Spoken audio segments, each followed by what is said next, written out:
மதுரை மாநகராட்சிக்கு உட்பட்ட 27வது வார்டு செல்லூர் 60 அடி சாலையில் தற்பொழுது நாம் நின்று கொண்டிருக்கிறோம். இந்த சாலையை பொறுத்தவரையில் நாள்தோறும் ஆயிரக்கணக்கான வாகனங்கள் கடந்து செல்லும் ஒரு பிரதான சாலையாக இருந்து வருகிறது. இந்த சாலையில் கழிவுநீர் என்பது வெளியேறி முழுவதுமாக இந்த சாலை முழுவதும் நிரம்பி வழிந்து தற்பொழுது நின்று கொண்டிருக்கிறது. சாலைகளில் இந்த வாகனம் எதுவும் ஒரு கடக்க முடியாத ஒரு சூழல் என்பது ஏற்பட்டிருக்கிறது. அதே போன்று இந்த சாலையில் இந்த கழிவுநீர் தேங்கி நிற்பதால் நோய் தொற்று அபாயம் ஏற்படும் ஒரு நிலை என்பதும் ஏற்பட்டிருக்கிறது. அதாவது முக்கிய காரணம் என்னவென்றால் இங்கு அருகே இருக்கக்கூடிய நந்தவனம் பம்பிங் ஸ்டேஷன் என்பது கரண்ட் இல்லாத மின் வசதி இல்லாத காரணத்தினால் தற்பொழுது அந்த தண்ணீர் என்பது பம்பிங் செய்ய முடியாமல் முழுவதுமாக சாலைகளில் தேங்கி நிற்கின்றது.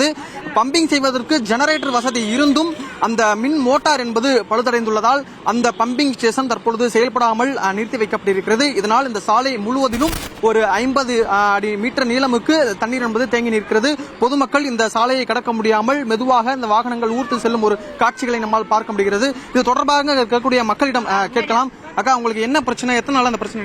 இது 15 நாள் நடந்துருக்கு இந்த பிரச்சனை. நேற்று இன்னைக்கு இல்ல, எந்த இதுவும் எடுக்க மாட்டேங்கிறாங்க. கவுன்சிலர் வந்து நிக்கிறாரு, அதுக்கு உண்டான ஆளுங்க வர மாட்டேங்கிறாங்க வேலை செய்ய. அவ்வளவுதான். அவர் அப்பப்ப வந்து என்ன பிரச்சனை? எதனால என்ன பாதிப்பு? இப்ப 15 நாள் அடைச்சு தண்ணி போய்கிட்டு இருக்கு. ஸ்கூல் பிள்ளை பூரா விழுந்துருதுங்க. பெருசு எங்கிட்டு வந்து போயிட்டு வரையில அதுகள் விழுந்துறாங்க. நாங்க கொண்டு போய் அவங்கள அங்கிட்டு இங்கிட்டுமா விட்டுட்டு வர வேண்டியதா இருக்கு. எல்லாத்துக்குமே போறனால என்னன்னு எங்களுக்கு கேட்டு கொடுங்க. அவர் கவுன்சிலர் நல்லா பாக்குறாங்க, அப்பப்ப வராங்க போறாங்க, நல்லா செய்யறாரு. வரத்தான் செய்யுது. வந்து ஒரே வாட்சத்துல கஞ்சி குடிக்க முடியாது, வைக்க முடியாது. இல்ல என்ன செய்ய முடியும்? எல்லாத்துக்கும் காய்ச்சல் வகை நோய் வகை எல்லாமே வரதான் செய்யும். இப்படி எல்லாம் கடந்தா எப்படி இது பண்ண முடியும்?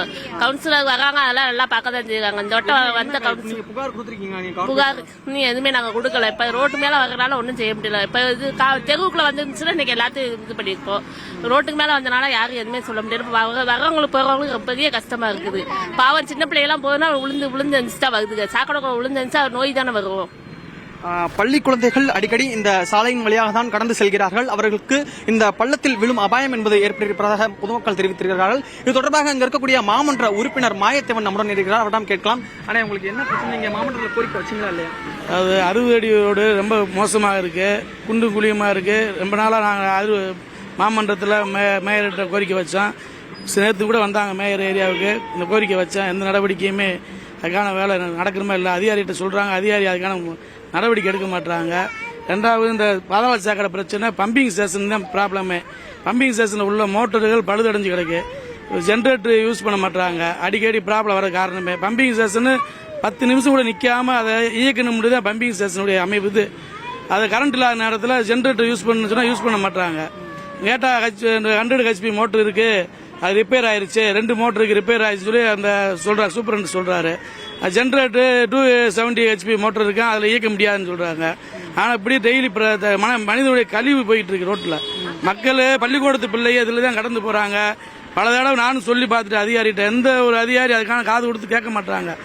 இதுக்கு மக்களை திரட்டி போராட வேண்டிய சூழல் இருக்கு. இது முன்னெச்சரிக்கையா இப்போதைக்கு உங்ககிட்ட சொல்றேன். அடுத்த தடவை மக்களை திரட்டி ரோட்ல உட்காந்து நாங்கள் போராட வேண்டிய சூழல். ஏன்னா மக்கள் எங்களதை விமர்சனம் பண்றாங்க. கவுன்சிலர் என்னப்பா நீ டெய்லி வர்ற போற, எந்த நடவடிக்கை எடுக்க மாட்டேன்றாங்க. அதிகாரி முழு ஒத்துழைப்பு கொடுக்கல. எங்களுக்கு ஏஇ பண்றாரு, அவருக்கு மேல உள்ள அதிகாரி எந்த சப்போர்ட் பண்ண மாட்டாங்க. பம்பிங்ன்றது ரெகுலரா ஓடணும், பம்பிங் சுத்தமா ஓடவே மாட்டேது. இப்ப இன்னைக்கு சடவுன்னா இன்னைக்கு அதுக்கு மாற்று பம்பிங் ஜென்ரேட்டர் ஓட்டணும்ல, ஜென்ரேட்டர் இன்னைக்கு ஓட்டவே இல்லை. கேட்டா ஜென்ரேட்டர் ஓட்டக்கூடிய மோட்டரு ரிப்பேரா இருக்கு எப்படி சொல்லிக்கிட்டே இருக்காங்க. ரிப்பேர் ஆகுன்னா இப்படி டெய்லி இதே வழியில் இதுக்கு ஒரு தீர்வு வேணும். அதாவது மாநகராட்சி அதிகாரிகளிடம் பலமுறை புகார் அளித்தும் எந்த ஒரு நடவடிக்கையும் மேற்கொள்ளவில்லை என்ற ஒரு முக்கிய கருத்தை முன்வைத்திருக்கிறார்.